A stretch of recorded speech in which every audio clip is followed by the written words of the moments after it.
"Don't even come near me, you're so cringe," she said loud enough for everyone to hear. I had been dating Whitney for 6 months, and this was supposed to be my first time meeting her creative circle at her gallery opening night. I walked into the contemporary art space, feeling genuinely excited to finally see this part of her world she talked about constantly but somehow never included me in. The gallery buzzed with sophisticated conversation about conceptual frameworks and postmodern aesthetics while I made my way toward where Whitney stood near the featured sculptures with her artist friends. I had even dressed up for the occasion, wearing the navy blazer she had once complimented and bringing a small bouquet of flowers from the farmer's market she claimed to love visiting with me on Saturday mornings. I spotted her immediately in her carefully curated black dress and statement jewelry, looking every inch the gallery coordinator she had worked so hard to become over the past year. When I approached her group with a genuine smile and started to say hello,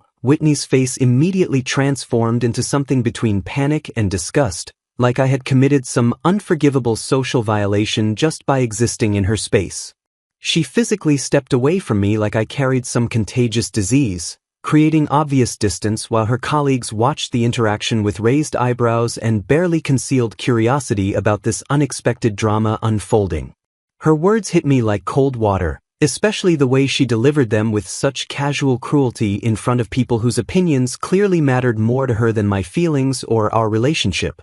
I stood there processing what had just happened while her friend Sage looked uncomfortable and shifted her weight awkwardly, and the others pretended to study the nearby installation piece with sudden intense interest in abstract metal shapes they had probably ignored moments before. Whitney continued explaining to her group that my suburban energy didn't fit the aesthetic she had cultivated among gallery owners and collectors in the local art district, describing me like some kind of cultural contamination that threatened her carefully constructed image. She talked about me like I was some embarrassing relative who had wandered in by mistake rather than her boyfriend of 6 months who had supported her career ambitions, listened to countless stories about these very same people, and even helped her move furniture for previous exhibitions without complaint. The humiliation deepened as I realized this wasn't a momentary lapse in judgment or some kind of artistic performance, but a calculated decision to protect her reputation in the contemporary art scene where authenticity apparently mattered less than maintaining the right connections and projecting the correct, sophisticated image. I watched her transform into someone completely different around her pretentious colleagues, adopting this affected way of speaking about artistic vision and cultural significance that she never used when we were alone together sharing pizza on my couch or discussing our week while I worked on furniture pieces in my garage workshop. The contrast was jarring, seeing how effortlessly she could switch between the woman who laughed at my woodworking jokes and this polished gallery professional who treated me like an unwelcome intrusion into her carefully curated world. Everything suddenly made sense about why she had been so secretive about her art world connections and why she always found excuses when I suggested attending gallery events together, claiming the timing never worked or that these gatherings were too industry-specific for outsiders to enjoy. I finally understood that she had been systematically ashamed of my background as a small business owner who built custom furniture and kitchen cabinets rather than conceptual installations that challenged societal norms, viewing me as too ordinary and practical for the avant-garde world she desperately wanted to belong to completely. Standing there holding those farmer's market flowers like some kind of fool, I realized that every time she had criticized my interests as too basic or suggested I needed to expand my cultural horizons, she had been trying to mold me into someone who wouldn't embarrass her in moments exactly like this one. The worst part was seeing how naturally the deception came to her, how smoothly she could pretend I didn't exist while discussing the deeper meaning behind sculptures that looked like twisted metal garbage to my untrained suburban eyes. Rather than storming out like my wounded pride demanded, I found myself lingering near the wine station where I could observe Whitney's performance with newfound clarity that felt both enlightening and devastating. I watched her gravitating toward Preston, the successful gallery owner she had mentioned countless times in recent weeks, always with this particular tone of reverence that should have been my first warning sign about her true priorities. She positioned herself strategically within his orbit, discussing conceptual frameworks and artistic movements with the kind of passionate intensity she used to reserve for talking about our weekend plans together before everything changed. Her hand found excuses to touch his sleeve while she laughed at his intellectual jokes about postmodern irony and the commodification of art, displaying this animated enthusiasm that made my chest tighten with recognition and bitter jealousy. The flirtation was obvious to anyone paying attention, from the way she leaned into his personal space to how she nodded along with every pretentious observation he made about emerging artists and market trends in the contemporary gallery scene. I noticed how her voice took on this breathy quality when she agreed with his theories about cultural significance, the same tone she used to use when she wanted something from me, except now it was directed towards someone who could actually advance her career aspirations. When Preston's wife arrived 20 minutes later from parking their car in the crowded downtown district, Whitney's entire demeanor shifted instantly like someone had flipped a switch, transforming from seductive admirer to politely professional colleague making forced small talk about upcoming exhibitions and community outreach programs. The calculation was breathtaking in its efficiency, watching her seamlessly transition between these different versions of herself depending on who was present and what advantages each interaction might provide. I connected this manipulative behavior to her recent obsession with appearing sophisticated and cultured, her increasing criticism of my basic interests like football games and neighborhood barbecues, and her mysterious insistence that we maintain separate social media accounts because she needed professional boundaries in the art world. The pattern became crystal clear as I remembered how she had started requiring me to pick her up from gallery events rather than arriving together, claiming it looked more professional if she networked independently without personal distractions or relationship complications. She had been systematically positioning herself as single and available to advance her career through strategic relationships, treating our genuine connection like some embarrassing secret that threatened her carefully constructed image in the contemporary art community where perception mattered more than authenticity. Watching her work the room with practiced charm and calculated vulnerability, I realized that every conversation about my lack of cultural sophistication had been preparation for this moment when she could publicly discard me without damaging her reputation among the people who actually mattered to her future success. The revelation hit me like a punch to the gut that I had been her dirty secret for months, someone she kept hidden in the suburban shadows while she built relationships with gallery owners, collectors, and artists who could actually help her climb the hierarchy and gain access to exclusive artistic circles that valued connections over genuine talent or character. I decided to approach Whitney one final time, walking across the polished concrete floor with a calmness that surprised even me considering the emotional hurricane spinning inside my chest from her public humiliation. She was still positioned strategically near Preston, gesticulating passionately about some installation piece while he nodded with the kind of indulgent attention that married men give to attractive young women at professional networking events. I waited patiently for a brief pause in their intense conversation about the intersection of technology and human experience in contemporary art, then looked directly into Whitney's eyes with a steady gaze that made her momentarily uncomfortable and uncertain. Without any dramatic flourish or emotional outburst that would have given her ammunition to paint me as unstable or vindictive to her artistic colleagues, I simply said that she was absolutely right about everything before turning toward the gallery exit without offering any explanation or engaging in the kind of public scene she probably expected from a rejected boyfriend. The beauty of my response was its complete simplicity and lack of defensiveness, leaving her with nothing to argue against or manipulate since I had calmly agreed with her brutal assessment of our fundamental incompatibility. Whitney was too absorbed in explaining postmodern theory to Preston and impressing him with her sophisticated knowledge of contemporary artistic movements to notice my departure until her friend Sage mentioned 20 minutes later that I had left the gallery without saying goodbye to anyone or creating any drama. I walked out into the cool evening air feeling progressively lighter with each step away from that suffocating environment where authenticity was treated like a social disease and genuine human connection was routinely sacrificed for networking opportunities and career advancement. The contrast between the artificial atmosphere inside and the honest simplicity of the night air was striking, reminding me of what normal felt like after months of trying to meet Whitney's impossible standards for cultural sophistication. When Whitney finally texted me several hours after the gallery closing with a casual message asking where I had disappeared to, as if my absence was merely an inconvenience rather than a response to her cruelty, I responded with a simple statement that I was somewhere that appreciated me and immediately blocked her across all social media platforms before she could respond with more manipulation. The finality of cutting off all communication felt incredibly liberating, like finally removing a painful splinter that had been bothering me for months without my full awareness of the constant irritation and self-doubt it was causing.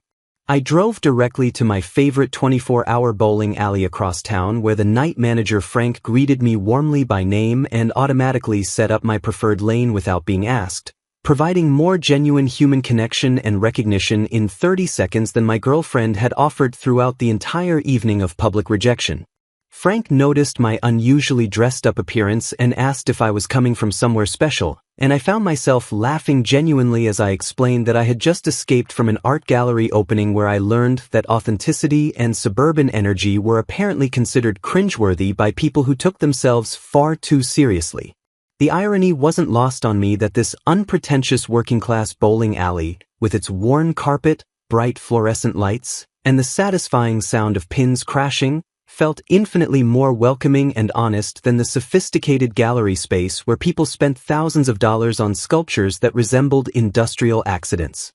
The next day brought the satisfying reality that Whitney's calls went straight to voicemail and her increasingly frantic texts disappeared into the digital void I had created by blocking her completely across every social media platform and communication method. She quickly recruited her friend Sage and our mutual friend Kevin to intervene on her behalf, probably expecting them to convince me that I was overreacting to what she would undoubtedly frame as a simple misunderstanding or momentary lapse in judgment rather than the deliberate public humiliation it actually was. However, I had already shared my perspective with our shared social circle before going completely silent, explaining calmly and rationally to Kevin and two other friends exactly what had happened at the gallery opening and why I was ending the relationship without drama, negotiation, or the possibility of reconciliation. Whitney's increasingly desperate narrative that I had just vanished like an immature coward without any explanation fell apart completely when Kevin revealed to Sage that he knew the full story about the gallery incident and had heard my measured explanation for walking away from someone who was fundamentally ashamed of my existence and background.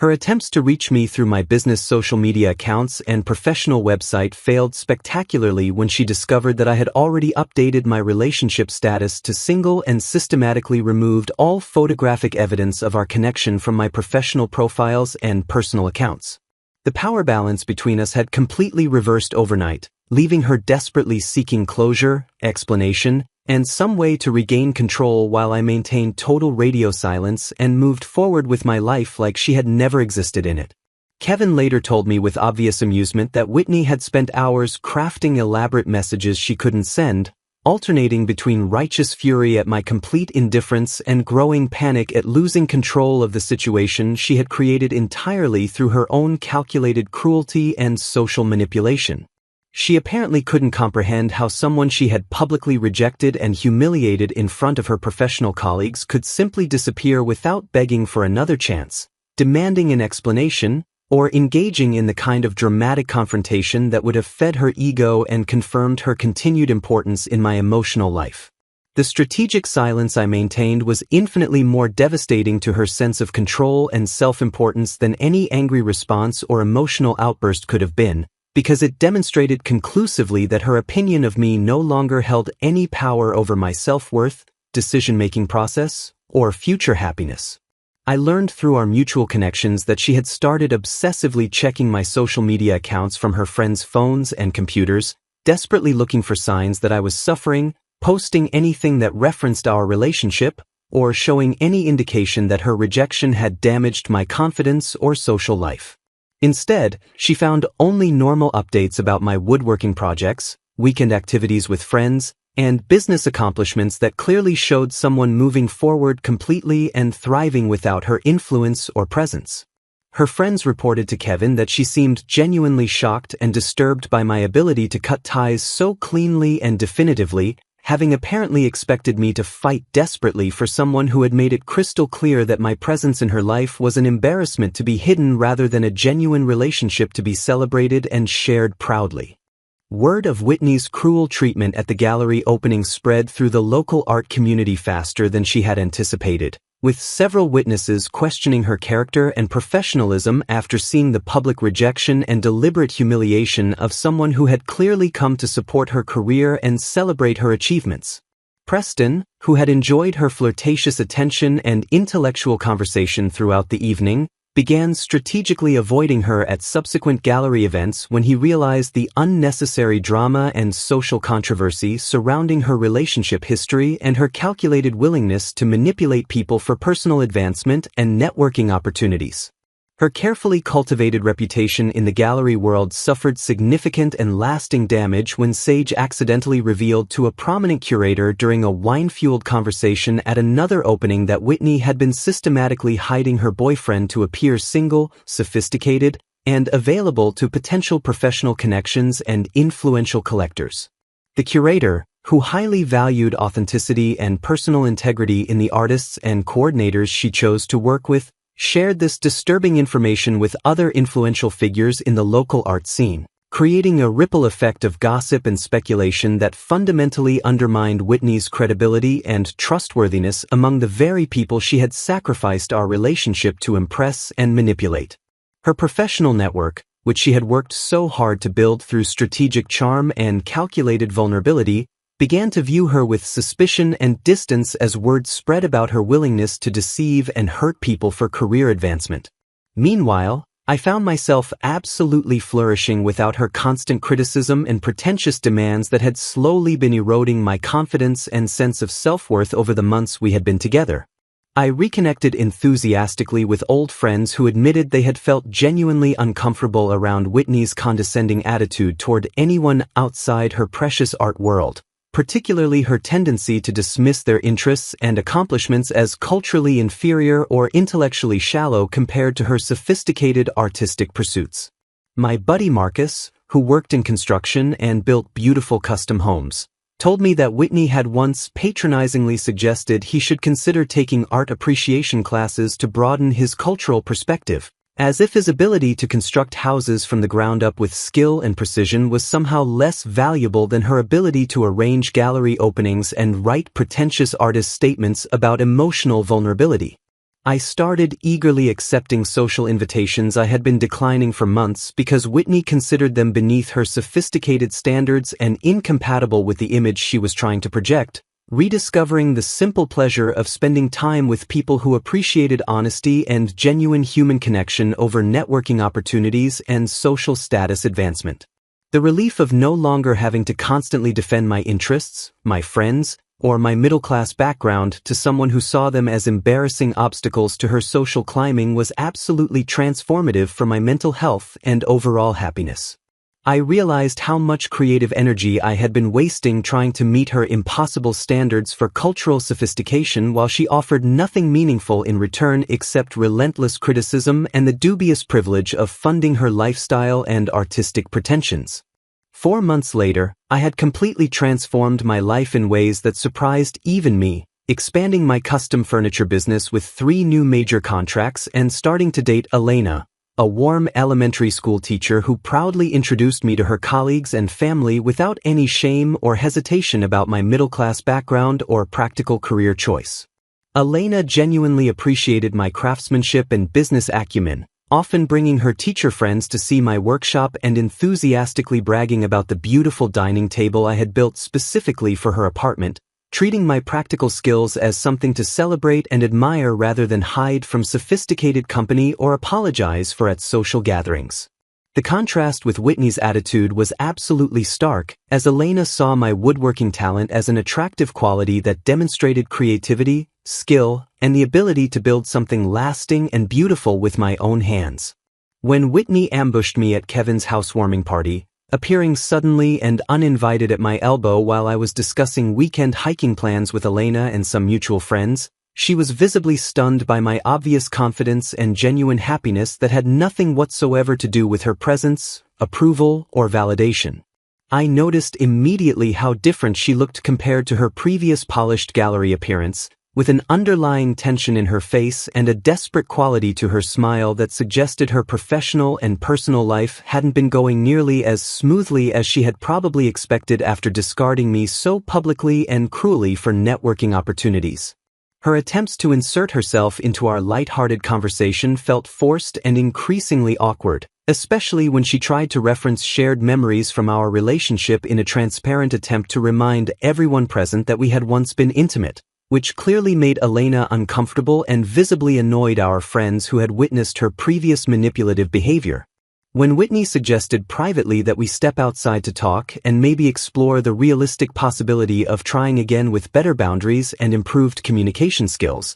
I responded with polite but absolutely firm indifference, explaining calmly that I had moved forward completely and was actively building something genuine and healthy with someone who actually valued what I brought to a relationship rather than seeing it as a social liability. The entire conversation was witnessed by our former mutual friends, who commented later with obvious relief on how much more authentic, relaxed, and genuinely happy I appeared since escaping her toxic influence and escaping the constant criticism of everything that made me fundamentally who I was as a person. Elena, who had heard the complete story about the gallery incident from Kevin before we started dating seriously, watched the interaction with quiet amusement and later told me she was genuinely impressed by how gracefully and maturely I handled someone who had clearly caused significant emotional damage through calculated cruelty. Whitney's obvious shock at my complete emotional independence and romantic fulfillment was apparent to everyone present, as she had apparently expected to find me still nursing wounds from her public rejection and possibly hoping desperately for reconciliation rather than absolutely thriving in a healthy relationship with someone who appreciated my character,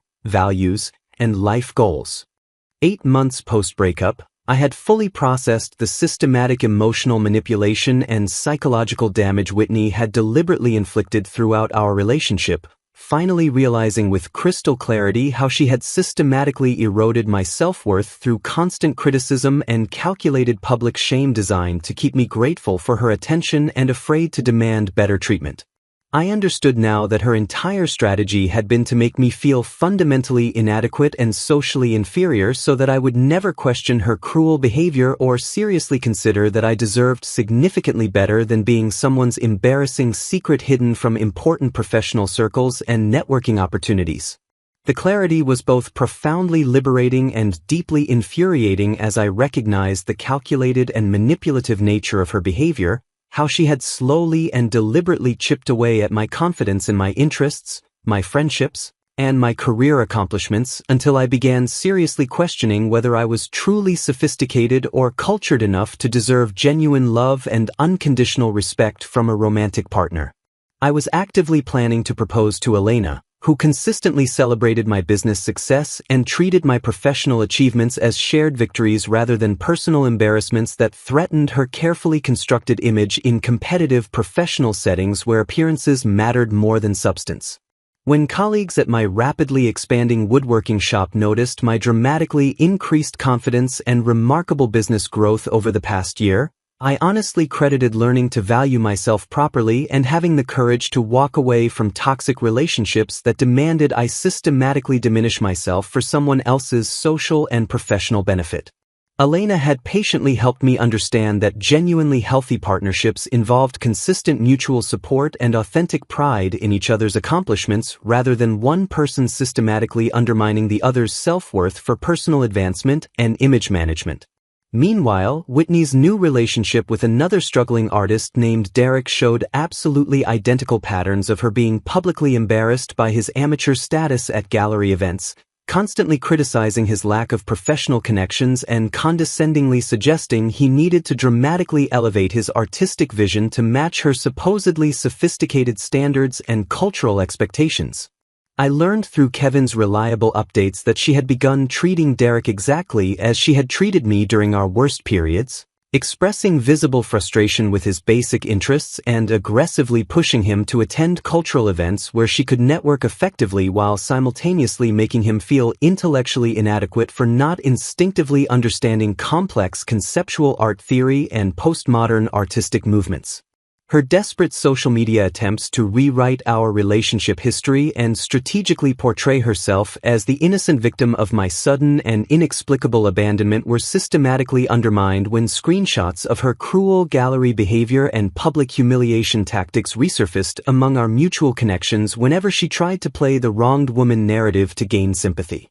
Several people who had personally witnessed the original incident began courageously sharing their own disturbing stories about Whitney's consistently manipulative behavior and established pattern of ruthlessly using people for career advancement while treating them with obvious contempt and calculated cruelty designed to maintain psychological control. The professional reputation she had worked so desperately hard to build in the competitive local art community continued steadily deteriorating as more people came forward with remarkably similar experiences of her calculated cruelty and persistent willingness to publicly humiliate anyone who didn't serve her immediate professional aspirations or enhance her desired social status among influential gallery owners and collectors.